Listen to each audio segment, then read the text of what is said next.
हर कारीगर का सशक्तिकरण, हर समुदाय का सशक्तिकरण, और जो बाबा साहब का सपना था उसको पूरा करने का काम मुद्रा योजना के माध्यम से हमने किया है।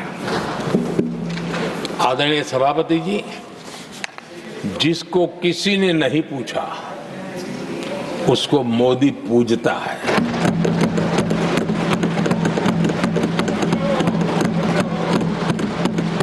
गरीब, वंचित, उसकी का कल्याण, ये हमारी प्राथमिकता है। इस वर्ष के बजट में भी आप देखिए, लेदर इंडस्ट्री, फुटवेयर इंडस्ट्री, ऐसे अनेक छोटे दायरे के विषयों को हमने स्पर्श किया है, और इसका सबसे बड़ा लाभ गरीब और वंचित समुदाय के लोगों को मिलने वाला है, जो इस बजट में घोषणा की।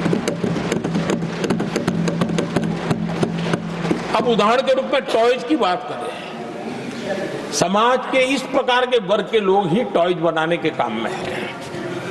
हमने उस पर ध्यान केंद्रित किया। बहुत सारे गरीब परिवारों को अनेक प्रकार की उसमें मदद दी गई, और उसका परिणाम आज आया है कि टॉयज हम एक्सपोर्ट करने की आदत में फंसे हुए थे, आज इंपोर्ट करने की आदत में फंसे हुए थे, आज हमारे टॉय 3 गुना एक्सपोर्ट हो रहे हैं। और जिसका फायदा समाज के एक बहुत ही नीचे के तबके में जीने वाले, मुसीबतों से गुजारा करने वाले समुदाय को मिल रहा है। आदरणीय सभापति जी, हमारे देश में एक बहुत बड़ा समुदाय है, मछुआरा समुदाय। इन मछुआरे साथियों के लिए हमने एक अलग मिनिस्ट्री तो बनाई, लेकिन जो बेनिफिट किसान क्रेडिट में किसानों को मिलता था, हमने वो किसान क्रेडिट कार्ड के सारे बेनिफिट हमारे मछुआरे भाई बहनों को भी दिया, ये सुविधा दी। अलग मिनिस्ट्री बनाई, ये काम किया, और करीब 40,000 करोड़ रुपया हमने इसके अंदर इंफ्यूज किया है। फिशरीज सेक्टर को बल दिया है, और इसका प्रयास ये, इन प्रयासों का परिणाम ये आया है कि हमारा मछली उत्पादन 2 गुना और एक्सपोर्ट भी 2 गुना हुआ है, और जिसका सीधा बेनिफिट हमारे मछुआरे भाई बहनों को हुआ है। यानी समाज के सबसे उपेक्षित हमारे बंधु हैं, उनको हमने सबसे ज्यादा प्राथमिकता दे करके हमने काम करने का प्रयास किया है। आदरणीय सभापति जी, यहाँ जो जातिवाद का जहर फैलाने की जिनको नया शौक लग गया है, हमारे देश के आदिवासी समाज, उन आदिवासी समाज में भी कई स्तर की स्थितियां हैं। कुछ समूह ऐसे हैं जिनकी संख्या बहुत कम है, और जो करीब देश में 200-300 जगह पे बिखरे हुए हैं, और कुल आबादी उनकी बहुत कम है, लेकिन वो ऐसे उपेक्षित रहे हैं, उनकी बारीकियों को जाने तो दिल दहलाने वाली बात है।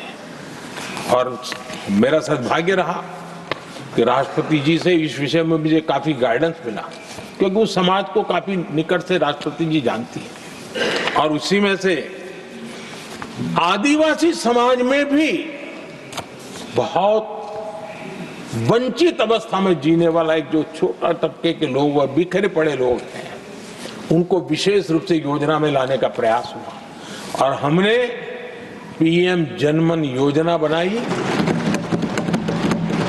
और 24,000 करोड़ रुपए, ताकि उनको वो सुविधाएं मिले, उनके कल्याण के काम हो, और वे भी सबसे पहले तो अन्य आदिवासी समाज की बराबरी तक तो पहुंचे, और फिर पूरे समाज की बराबरी करने के लिए योग्य बने। उस दिशा में हमने काम किया है। आदरणीय सभापति जी, समाज के अलग अलग तबकों की चिंता तो की है, हमने देश के अलग अलग भूभाग में भी कुछ ऐसी स्थितियां हैं कि जिसमें बहुत पिछड़ापन है। जैसे हमारे सीमावर्ती गांव, उनको बैकवर्ड विलेज करके छोड़ दिया गया था, आखिरी गांव करके छोड़ दिया गया था। हमने सबसे पहले मनोवैज्ञानिक परिवर्तन लाया। हम ये जो दिल्ली पहले और बाद में सब धीरे धीरे जो जाए दूर जाता जाए आखिर चला जाए, हमने बदल दिया। हमने तय किया कि सीमा पर जो लोग हैं वो पहले और वो अंदर की तरफ आता जाए। जहां सूरज की किरण सबसे पहले आती है और जहां सूरज की आखिरी किरण भी जिनके पास होती है, ऐसे आखिरी गांव उनको हमने फर्स्ट विलेज के रूप में विशेष दर्जा देते हुए, विशेष योजना बनाते हुए हमने उनके विकास के कामों को, इतना ही नहीं, उसको प्राथमिकता इतनी दी कि मैंने पिछले टर्म में मंत्री परिषद के साथियों को ऐसे दूर दराज के गांवों में 24 घंटे रुकने के लिए भेजा था। और -15 डिग्री वाले कुछ विलेजेस थे, वहां भी हमारे मंत्री वहां जाकर के रुके थे, उनको समझने का, उनकी समस्याओं के समाधान के लिए प्रयास किया था। और हमने 15 अगस्त 26 जनवरी में जो मेहमान बुलाते हैं, उसमें भी ये जो सीमा पर बसे हुए हमारे पहले विलेज है, आज उनके प्रधानों को हम 26 जनवरी 15 अगस्त में बुलाते हैं।